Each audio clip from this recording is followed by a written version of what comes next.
तो hello friends, मैं हूं देवेश यादव और आज है 29 अप्रैल 2025 और आज हम देखेंगे आज की most important top 10 daily current affair यानी दैनिक समसामयिक की सभी प्रतियोगी परीक्षाओं के लिए @देवेश यादव जी पर। ठीक है, तो चलिए स्टार्ट करते हैं। इससे पहले आपसे एक रिक्वेस्ट है कि यदि आप इस चैनल पर नए हैं तो कृपया करके इस चैनल को लाइक कीजिए, शेयर कीजिए, कमेंट कीजिए, अपनी राय दीजिए, सब्सक्राइब कीजिए और बेल आइकन को दबाइए ताकि अगला नोटिफिकेशन आपको मिले देवेश यादव जी पर। तो चलिए स्टार्ट करते हैं। आज का हमारा पहला प्रश्न है। पहला प्रश्न है कि हाल ही में 28 अप्रैल को मत्स्य पालन विभाग ने तटीय राज्यों की बैठक 2025 की मेजबानी किया है। तो मत्स्य पालन विभाग ने तटीय राज्यों की बैठक की मेजबानी कहाँ किया है? तो बैठक की मेजबानी किया है मुंबई में। तो इसका आंसर हो जाएगा मुंबई। नेक्स्ट प्रश्न हमारा है, नेक्स्ट प्रश्न है, हाल ही में दुनिया की सबसे बड़ी मधुबनी पेंटिंग के लिए गिनीज बुक में रिकॉर्ड किस राज्य ने दर्ज कराया है? तो सबसे बड़ी मधुबनी पेंटिंग के लिए गिनीज बुक में रिकॉर्ड कराने वाला राज्य बिहार है। तो आंसर हो जाएगा इसका बिहार। नेक्स्ट प्रश्न है हमारा कि हाल ही में किसको लता दीनानाथ मंगेशकर पुरस्कार हाल ही में किसको लता दीनानाथ मंगेशकर पुरस्कार से सम्मानित किया गया है? तो कुमार मंगलम बिड़ला जी को लता दीनानाथ मंगेशकर पुरस्कार से सम्मानित किया गया है। कुमार मंगलम बिड़ला। तो आंसर हो जाएगा कुमार मंगलम बिड़ला।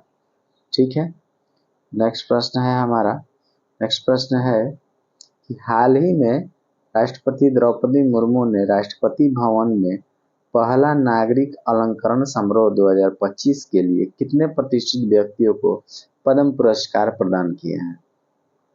तो भाई कितने, तो टोटल तो मिलाकर हो गए हैं आपको 71 हैं। ठीक है, जिसमें कि आपको 4 पद्म विभूषण, 10 पद्म भूषण और 57 पद्मश्री है। तो इस तरह से कुल मिलाकर जो है आपको 71 पुरस्कार प्रदान हुए हैं। इनमें से सभी आप टिक लगा सकते हैं और टोटल यहाँ पे 71 कर सकते हैं। नेक्स्ट प्रश्न हमारा है, नेक्स्ट प्रश्न ये है कि हाल ही में राष्ट्रपति द्रौपदी मुर्मू द्वारा पहला नागरिक अलंकरण समारोह 2025 के लिए पद्म विभूषण प्रदान किए जाने वाले व्यक्तियों के नाम बताइए।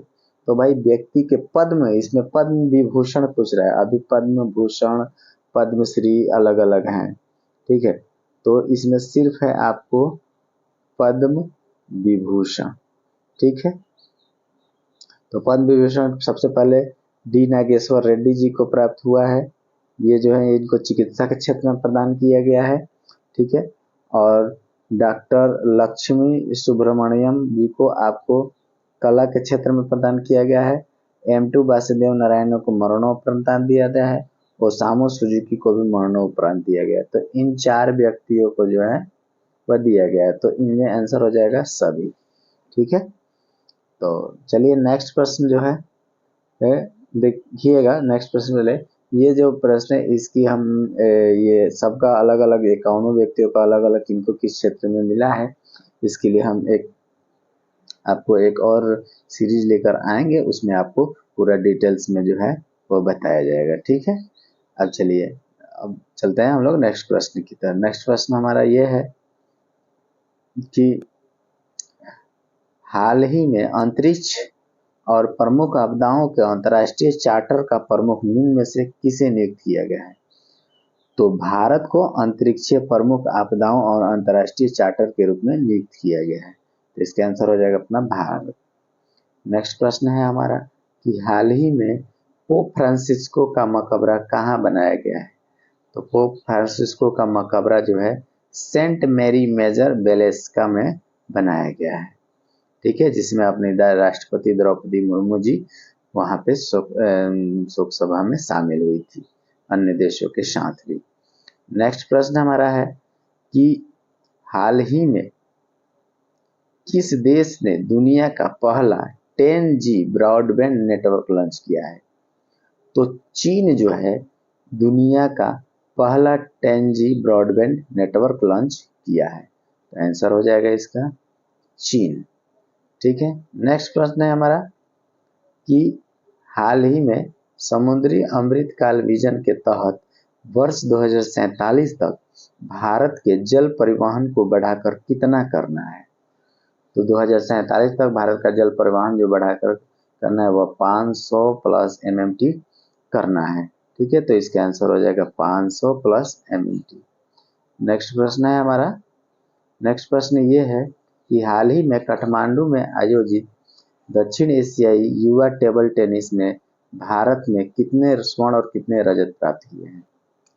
तो भारत को इसमें 13 स्वर्ण और 3 रजत प्राप्त हुए। तो इसका आंसर हो जाएगा 13 स्वर्ण और 3 रजत, है ना जी।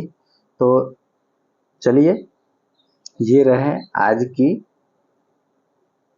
10 महत्वपूर्ण प्रश्न। ठीक है, 10 महत्वपूर्ण प्रश्न सभी प्रतियोगी परीक्षाओं के लिए। यदि आपको ये सेशन पसंद आया है तो कृपया करके लाइक, शेयर, कमेंट और सब्सक्राइब कीजिए ताकि अगला नोटिफिकेशन आपको जल्दी प्राप्त हो।